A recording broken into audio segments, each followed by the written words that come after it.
I remember learning the hard way that not every treasure God places in you is meant to be laid out on the kitchen table for everybody to touch. Some things are seeds, and seeds don't grow faster because you shout about them. They grow because you keep them safe in the dark until their season arrives. So tonight, let me speak to your spirit like family.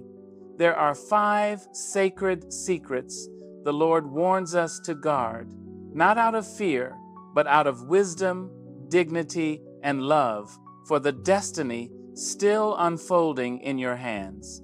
Guard the full vision of your future. I learned long ago that a dream is not a rumor to be passed down a hallway.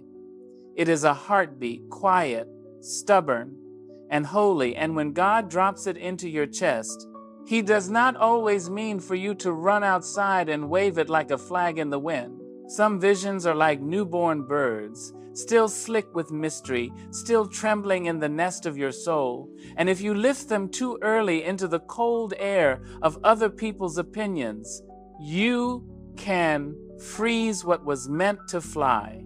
I have watched good people, bright people, people who were born with music in their bones and courage rooting in their spine, shrink their destinies just because someone else couldn't see what God had shown them. Listen to me. Not everybody is equipped to hold the weight of your tomorrow. Some will look at your mountain and call it a molehill because they have never climbed beyond their porch steps. Some will smile at you with sugar on their lips and salt in their hearts, not because they hate you, but because your becoming reminds them of what they refuse to be. And you don't have to fight them. You don't have to explain yourself.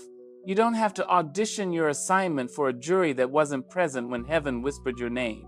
You carry your future the way the earth carries spring, quietly, faithfully, under frost and darkness, without needing applause for the miracle that is on its way.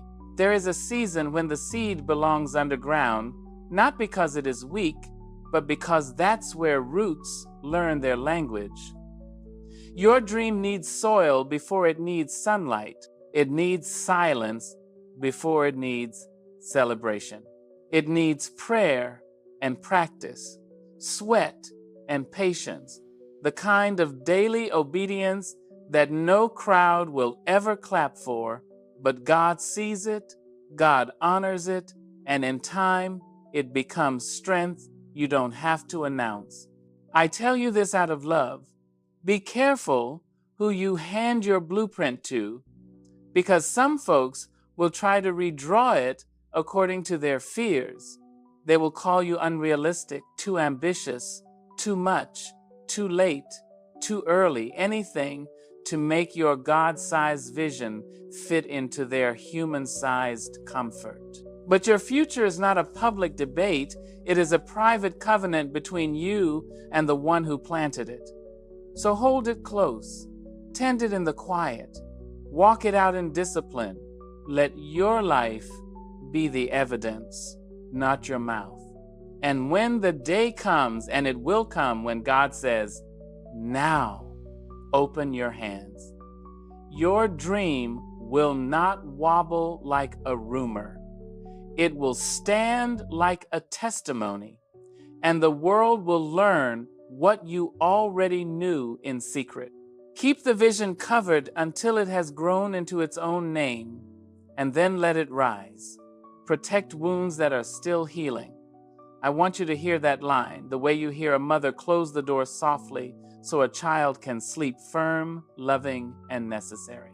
Because there is a season for sharing and there is a season for sheltering, and wisdom is knowing which one God has put you in. Some of us were taught to wear our pain like proof, to lay it out on the table the minute we feel it, as if bleeding in public makes us brave. But courage is not always a loud song. Sometimes courage is the quiet discipline of tending to yourself when nobody is clapping.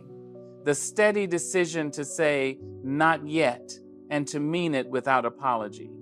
A wound is not a headline, it is a doorway. If you leave that doorway open while the storm is still in the house, you invite every stray wind to rush through and scatter what little peace you've managed to gather. I have watched people take a heart that was still trembling, still tender, and place it in the wrong hands, hoping for comfort, and receive instead a lesson written in cold ink judgment, gossip, impatience, that careless kind of curiosity that touches pain like it's a museum exhibit. The wrong ears can make your burden heavier. The wrong eyes can turn your healing into their entertainment. And God did not call you to bleed for spectators. Healing is holy labor. It is the soul's night shift, stitching itself together under the dim light of grace. When God is mending you, He is not asking you to perform. He is asking you to rest, to breathe, to learn again the shape of your own strength. There will be time to testify. Oh yes, there will be a day when you can stand in sunlight and say, "This is what tried to break me, and this is how I rose." But testimony belongs to scars, not to fresh cuts. A scar is wisdom that has settled. A scar is pain that has been redeemed into meaning. Fresh cuts need cleanliness, quiet, and care. They need distance from hands that don't know how to be gentle. They need the privacy of becoming whole. Some people will try to make you feel guilty for that privacy. They will call it pride, or distance, or distrust. But privacy is not the enemy of love. It is the companion of dignity. You can love people and still not hand them your surgery. You can forgive folks and still not invite them into your recovery ward. The Lord did not design you to heal in a crowded street. Even the strongest tree takes root in hidden places before it lifts its crown to the sky. Even the river begins in a hush, not a roar. So keep what is tender protected until it becomes strong. Let the wound close in God's time. Let your heart knit itself back together stitch by stitch. And when you are ready, when the pain has learned peace, when the blood has turned to wisdom, then you will speak, not from desperation, but from deliverance. Until then, guard your healing. Let it finish. Don't announce your next move to the wrong ears. I say that to you like I would say, watch your step at the edge of a river after rain, because there are currents you cannot see until they've pulled you under. Life has taught me, sometimes gently, sometimes with a hand that felt like iron, that not every listener is a witness to your becoming. Some people have ears, yes, but no room in the heart for what you are growing into. And it isn't always because they are cruel. Sometimes it's because your rising shines a light on the places where they decided to sit down. I have known folks who loved me in the season of my sorrow, who brought me water when I was thirsty and a chair when I was tired, but the moment my legs got strong enough to run, their smiles tightened, their praise turned polite, and their questions started carrying thorns. That's when I understood.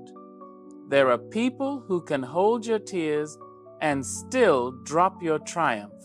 There are people who feel comfortable around your struggle, but uneasy around your glory, because your progress rearranges the furniture of their self-image.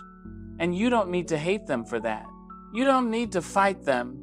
You just need to be wise enough not to hand them the script of your next chapter before you've finished writing it with God. Your plans are like candles in a windy room. The wrong breath can snuff them out, not because the flame was weak, but because the air was careless.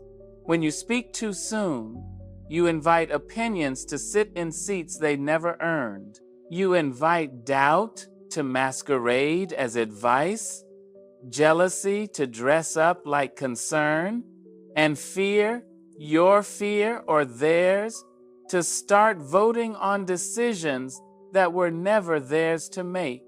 Some ears are not safe, they are hungry.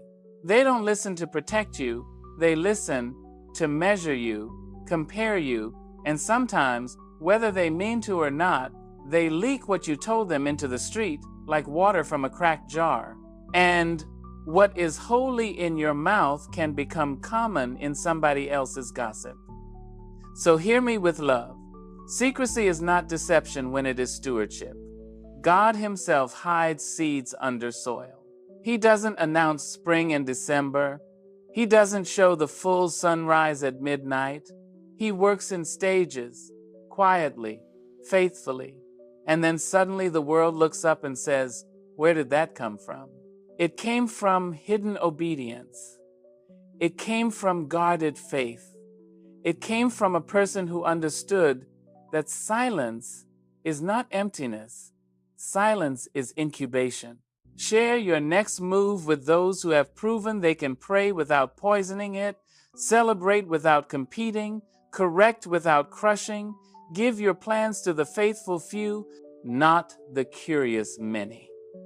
And if you don't yet know who is safe, let God be your confidant for a while. Let your feet do the talking. Let your progress be the announcement.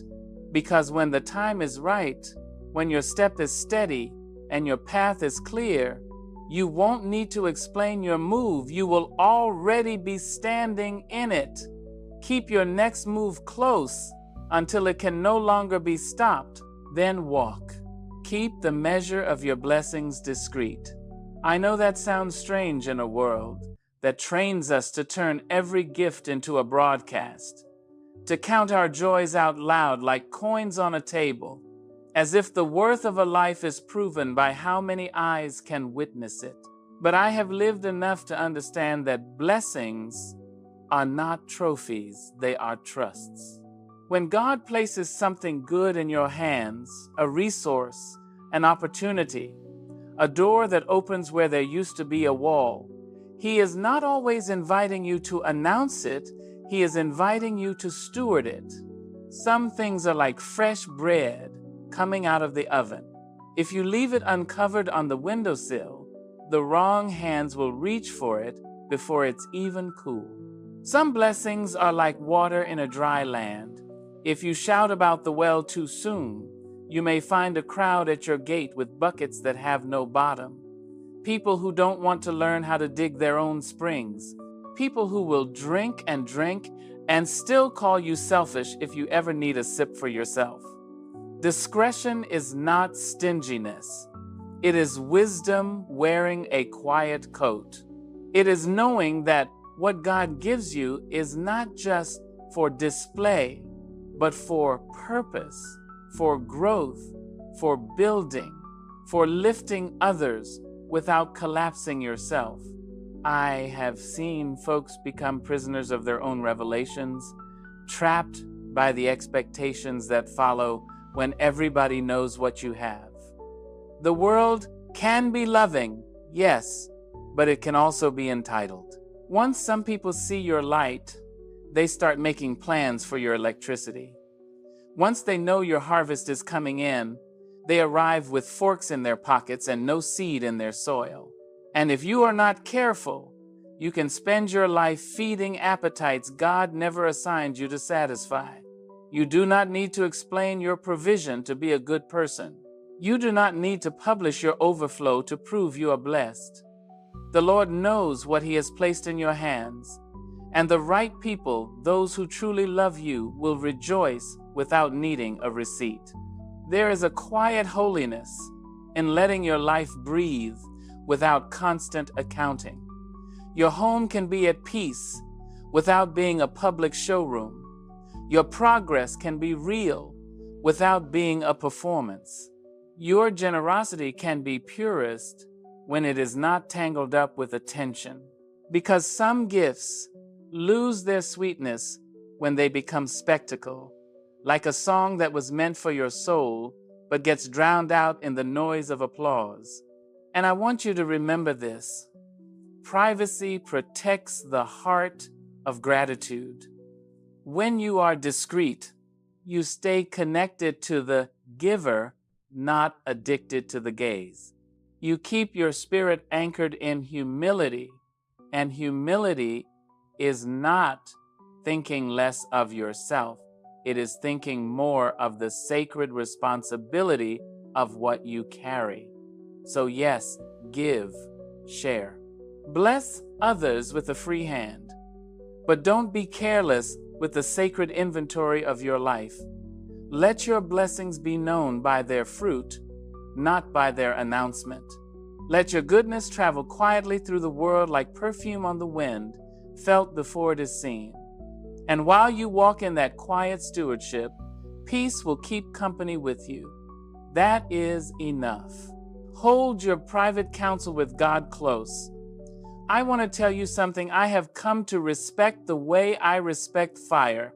It is beautiful, it is life-giving, but you don't carry it loosely through a crowded room. There are words God gives you that are not meant for the marketplace, not meant for everybody's commentary, not meant to be passed around like a plate at a picnic. Some instructions are a compass tucked into your coat, not a banner raised over your head.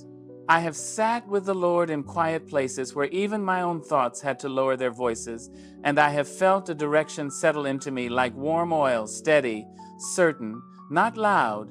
And I have learned that if I rush to announce that holy whisper to people who haven't been on their knees with me, I invite confusion where God intended clarity. The world is full of noise, dressed up as wisdom. People will take your sacred go left and argue it into a why not right, not because they want to hurt you, but because they are trying to make your obedience fit their logic. And faith does not survive long under the weight of too many opinions. A tender revelation can be trampled by the boots of debate. When you expose every divine instruction too soon, you put that seed in the hands of people who may not know how to water it. They may try to rename it, resize it, or explain it away. But what God is birthing in you is not a committee decision. It is a covenant. You do not owe everybody your encounter. You do not have to translate the language of your prayer to justify your path. Sometimes God tells you things that only make sense after you walk them out. Sometimes the meaning is waiting on the other side of your obedience, like a porch light that doesn't come on until you reach the steps. And there is a special kind of strength in keeping that counsel close until it has done its work in you. I have seen people talk themselves out of miracles because they invited too many voices into a conversation that belonged to God alone. They wanted confirmation from crowds when God had already given conviction to the heart. Listen, your spirit is a garden, and revelation is a rare flower. You don't open the gate to everybody just because they're curious. You let the flower root. You let it grow tall enough to withstand wind. You let it bloom in its season. Then, if God says share, you share, but not before. Silence with God is not loneliness, it is partnership. It is where fear gets quiet and courage learns its name. It is where your steps get ordered without needing to be applauded first. So keep those divine conversations tender and protected. Walk with Him privately so you can stand publicly without needing anybody to hold you up. Let obedience be your language before explanation becomes your habit. And when the fruit comes, and it will come, your life will say what your mouth never had to. Hold the counsel close. Trust the whisper. Walk it out. That is enough. So now, my beloved, you have heard the warning and the kindness inside it. Not a warning meant to cage you, but one meant to cover you. Because God is not asking you to live afraid of people. He is asking you to live aware of purpose. He is asking you to treat your life like something sacred, not something scattered. Guard the vision, not because you doubt it, but because you respect it. Protect the wound, not because you're weak, but because you're healing. Hold your next move close, not because you're hiding, but because you're growing. Keep your blessings discreet, not because you're ashamed, but because you're faithful with what's been entrusted. And keep your counsel with God tender, not because you fear the world's voice, but because you have chosen the Lord's voice as your guide. There is a time to speak, yes, and there is a time to be still. There's a time to open your hands wide, and there's a time to close your fingers around what heaven placed there. The river does not shout while it's gathering strength in the mountains. It waits, it deepens, then it moves with authority. The sea does not brag while it's buried. It breaks open in secret, then rises without permission from anyone. And you too are allowed to grow in quiet ways. You are allowed to protect what is holy in you. You are allowed to be wise with your heart, your mouth, your plans, your provisions, your prayers. Dignity is not loud. Destiny is not rushed. And whatever God has written over your life, no jealous eye can erase it, no careless tongue